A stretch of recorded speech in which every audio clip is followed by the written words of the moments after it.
Hi class, I'm here with your weekly tutorial. This one is going to focus on your first draft of your persuasive essay, and that is due on Sunday by 11:59 p.m. Arizona time this week. Okay, over here you can see I have an example essay pulled up. This example essay is the same one that I'm providing to you in the post that had the link to this video. You'll also notice that along the side there's this revisions pane. Don't pay any attention to that. I'm just using that as notes to kind of help me stay focused with this tutorial because it's a little bit longer and I want to make sure I get to everything. Okay, so looking at this example first draft, I want to talk about formatting. I did provide you with feedback on formatting when you completed your week one What is Critical Thinking essays, but just some important things to remember. Your essay should be formatted in GCU style. And that means it should be in the font Times New Roman, which you can see over here, Times New Roman, 12-point and double-spaced. If your essay is not double-spaced or in the wrong font, all you need to do is select all, and then you can make sure all of the font settings are selected. And here's how you double-space. It's this tool right here. Click the drop-down menu and select 2.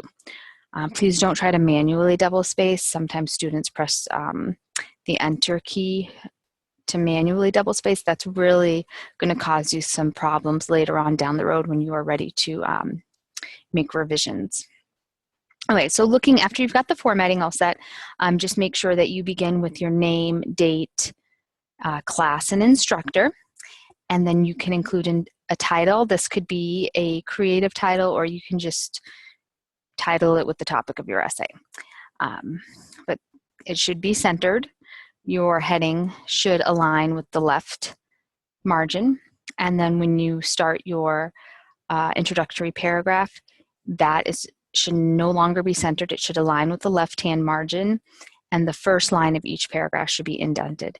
There are no extra spaces in between heading and title, title and paragraph, and paragraph and paragraph. Okay, so looking at the introduction paragraph, you're going to begin with your hook sentence. That's the one you should have come up with for your outline last week. And most of your introduction paragraph should already be completed in your outline. So you can just basically copy and paste. Here's a little tip for copying and pasting. If your essay is already formatted properly or your document's formatted properly, if you want to paste something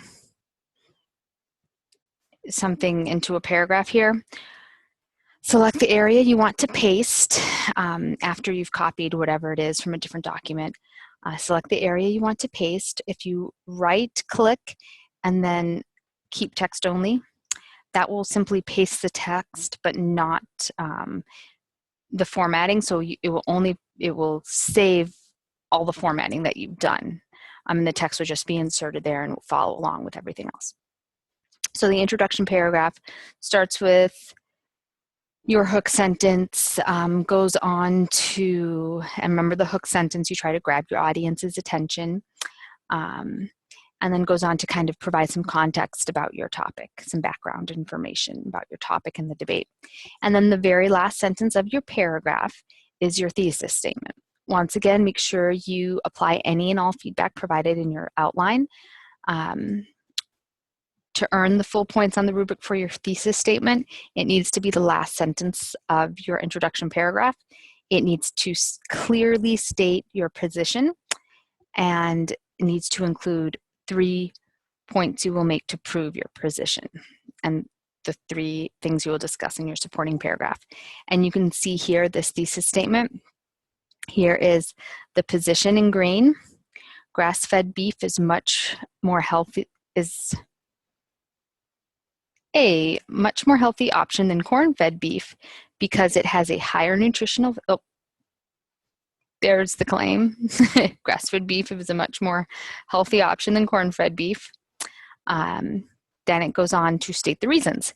Because 1, it has a higher nutritional value. 2, can provide the body with much needed omega-3 fatty acids. And 3, the health benefits of conjugated linoleic acid, CLA. You do not have to have an in-text citation in your thesis statement. This one just happens to have that. So going on, your first supporting paragraph, that should discuss the first subtopic you mentioned in your thesis statement. And this paragraph should begin with a topic sentence that refers to that first subtopic. The changing of the feeding practices by factory farms that produce beef in the United States may have been worse than feeding cows junk food and destroying the nutritional content of the beef. Notice nutritional value is mentioned in both. Then you'll go on to provide your evidence. So that's where you include your research to support the point you're making in this paragraph. Now, make sure you're using persuasive tone and language, and that you're not just explaining the point you're making. You're proving that the research supports your claim and your position. So to do that, just make sure that when you add research, when you discuss research, you provide a sentence or two explaining that research and how it proves your point. Now, there should be transitions evident. In your outline, you included the transitions as the last sentence of a supporting paragraph. You can keep that, or if you would like, you can include your transitions in the first sentence of a supporting paragraph. For example, in supporting paragraph 2, which is going to discuss subtopic 2, the transition phrase here is moreover. And then there's a topic sentence that refers to the subtopic 2. Again, each paragraph should have research to prove the point. Notice how there aren't any quotes used. You do not need to use quotes. If you use your own words, just make sure that you include an in-text citation to show the reader where you're getting that information from, and to prove that the information you're providing, all these claims and statements you're making, to prove that they're fact and that they're credible, and it's not just your own ideas and your own opinions. Third subtopic should be discussed in the fourth paragraph or the third supporting paragraph. Again, transition with a sentence, a topic sentence that refers back to that same point from your thesis. And each paragraph should stay on topic. You don't want to repeat points. You don't want to discuss more than one subtopic per paragraph. Be very focused with your writing. And then finally, the conclusion.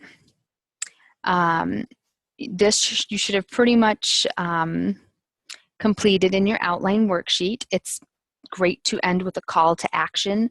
You know, what do you want your readers to leave with? What do you want them to go out and do or believe or whatever after reading this essay? And then reference page. So looking at the references. To earn the full points for this, for the research portion of this assignment, you need to have at least 3 scholarly credible sources. That means, you know, journal articles, review your UNB 104, how to evaluate internet sources, resource. Do not include any .com sources.